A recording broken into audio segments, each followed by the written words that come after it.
Bien, décimo encuentro ya de este ciclo que hemos denominado libros para atorrantes, es decir, libros para gente como uno y supongo que también para gente que está escuchándome. No, esto para atorrantes aquí no significa ninguna clase de insulto ni nada por el estilo, sino que lo decimos de forma amigable y hasta simpática. En esta oportunidad vamos a hablar de un hito realmente de la historia de la literatura argentina.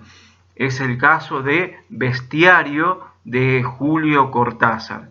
Es el primer libro de cuentos de Cortázar. Cortázar había escrito un primer libro de poemas, Presencia, que no estaba satisfecho con el mismo. Este es el primer libro, Cortázar lo consideró así, que escribió y es de 1951 y es un compendio de cuentos de años anteriores. Por ejemplo, en Bestiario está el ya mítico cuento Casa Tomada, que es un cuento publicado por primera vez en 1947 en la revista Anales de Buenos Aires, que dirigía nada más y nada menos que Jorge Luis Borges. Y allí en esa revista Cortázar pudo publicar Casa Tomada y allí con ese cuento dio inicio a su brillante carrera literaria, original carrera literaria y en esta especialidad suya que fue el cuento fantástico. Bueno, Bestiario es del año 51, estamos en pleno peronismo, ¿no? Es el año en el que Perón ya está anunciando la candidatura a su segunda presidencia, la Constitución había sido reformada en el 49, el presidente podía volverse a postular. Y bueno, Cortázar pertenecía a esa clase intelectual que en aquellos años, entre el 45, 46 hasta el 55, ¿no? Y demás, fue muy antiperonista, muy antiperonista. Aquí en la Argentina le decimos gorila al antiperonismo, ¿eh? Cortázar era un gorila. Ahora bien, hay que entender esto como Borges, como Bioy, Victorio Campo. Ahora bien, ¿cómo hay que entenderlo al gorilismo, entre comillas, o al antiperonismo? Bueno, hay que entenderlo de dos formas. Una cosa es ser antiperonista en un sentido estrictamente político, económico, donde Perón tenía enemigos muy poderosos, por ejemplo la sociedad rural argentina, Argentina como un gran país exportador de carnes y granos, ¿no es cierto? Esa clase era muy poderosa y bueno, Perón la tenía en su contra. Tenía en su contra asombrosamente también a gran sector de la industria, y eso que Perón había fomentado muchísimo la industria como antecesores suyos, en el caso del presidente Alvear o Justo. Bueno, el problema, ese es un antiperonismo, ese es un antiperonismo, que veían en esta especie de, no era una especie, ¿sí? Fue una auténtica revolución en el campo social y político, ¿no? El hecho de permitir que muchas personas, sobre todo los sectores más vulnerables de la sociedad, pudieran aumentar su calidad de vida y su bienestar con los derechos sociales que no se pueden negar durante el primer y el segundo gobierno de Perón. El tercer gobierno lo vamos a dejar aparte para otra oportunidad porque es un gobierno en otro contexto histórico, en los años 70, ¿no es cierto?, pujas ideológicas, etc. Hablaremos también de eso un poquito aquí. Bueno, Había otro antiperonismo, un gorilismo que venía del plano cultural. Había que ser antiperonista para que te dijeran que eras un tipo culto. ¿Mm? Esto te lo digo así, muy escueta, muy sintéticamente. Vos tenías que definirte antiperonista, opositor al gobierno de Perón y a todo lo que significaba la simbología peronista, si es que querías que cierta clase, ¿no es cierto?, te considerara de Florida, del Café de Florida, de los que se reunían allí, o la revista Sur de Victorio Campo. Si vos querías que esa clase, ¿no es cierto?, social te considerara un tipo civilizado, erudito, refinado, de cultura, bueno, vos tenías que ser antiperonista y definirte como tal, ¿no? Y criticar al régimen, entre comillas, del general Juan Domingo Perón, de su señora Evita y de toda la simbología que ese gobierno tenía, ¿no? Ese gobierno de características hasta por ahí religiosas, dicen algunos, ¿no? Porque el peronismo es pura mística también, como el cuento de Cortázar, Casa Tomada. Por eso Cortázar obedecía a ese mandato social, un mandato social de ser antiperonista, como lo tenía Mujica Lainez, Bioy Casares, etc. Con los años, Cortázar, ¿no es cierto?, que había abandonado el país durante el peronismo en el 51, justo después, unos meses después de publicar Bestiario, abandona el país, se dirige a Francia, ¿no es cierto?, y allí se radica. Va a obtener con el tiempo, en los 80, la ciudadanía francesa sin renunciar a la ciudadanía argentina. Pero Cortázar se va del país en el 51 durante pleno apogeo del peronismo y con ese desapego, esa crítica que le hacía este sector de la cultura, este sector intelectual al populismo o a la demagogia, como lo decían de Perón, ¿no es cierto?, del discurso y de la política interna peronista, se va, pero en un autoexilio.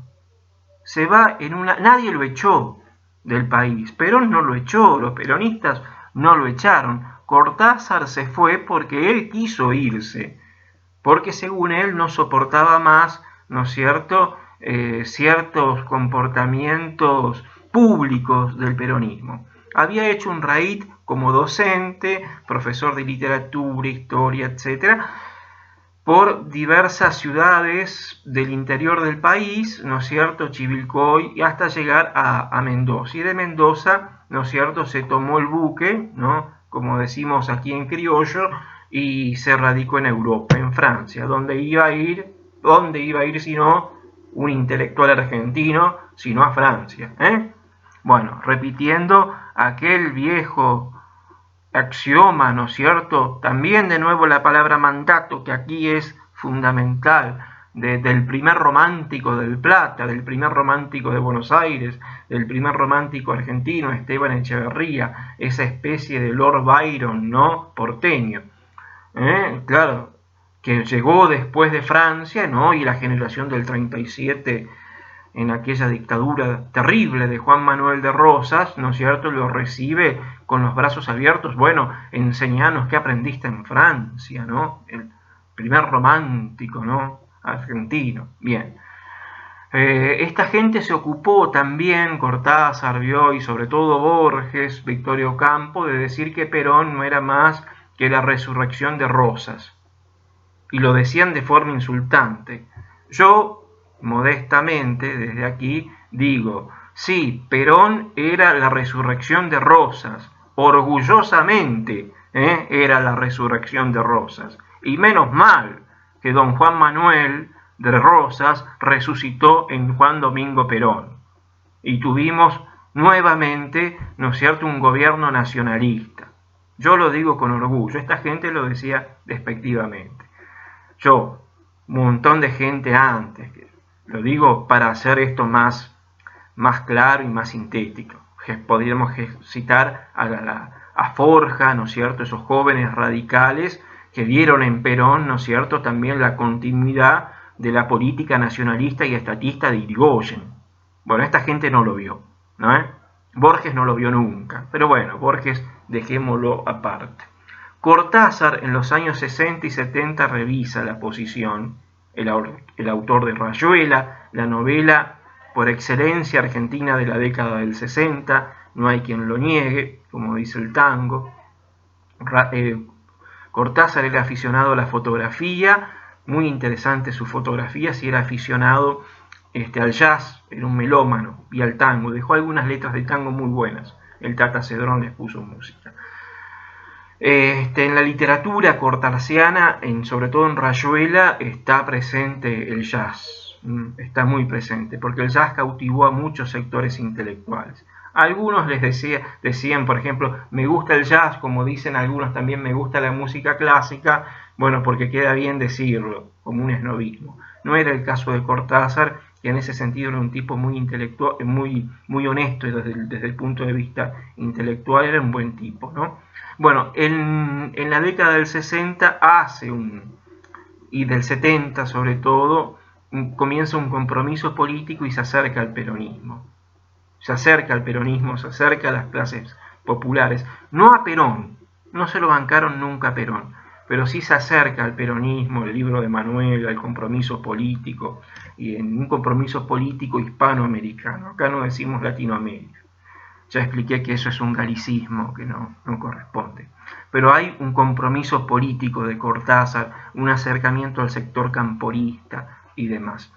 Él había nacido en Bélgica, hijo de un diplomático argentino que lo abandonó de muy pequeño, en 1914. Llegó de niño a Buenos Aires, se crió en Banfield y bueno, en un hogar donde escaseaba a veces el dinero, pero en un hogar con la madre, ¿no es cierto?, con muchas amplitudes e inquietudes culturales e intelectuales que Cortázar desplegó desde muy niño siendo un lector frenético, ¿no? Y este es su primer libro. Bueno, sobre Casa Tomada se ha dicho mucho, murió en el 84, antes había vuelto al país en el 83, pero no podía volver por la dictadura militar, y quiso que el presidente Alfonsín pidió una entrevista con el presidente de la democracia y no se lo dieron. Algunos dicen que porque se traspapeló un papel. Bueno, ese silencio mío, te lo repito. Qué lindo suena repetir silencios. Qué lindo suena. Suena hasta bíblico. Cortázar no era un hombre religioso, pero sí era un hombre espiritual. Se nota en sus libros. El tema principal de Bestiario es la muerte. Bien, pide una entrevista, no se la dan, y otros dicen que no se la dieron por el acercamiento que tuvo en los años 70 al peronismo.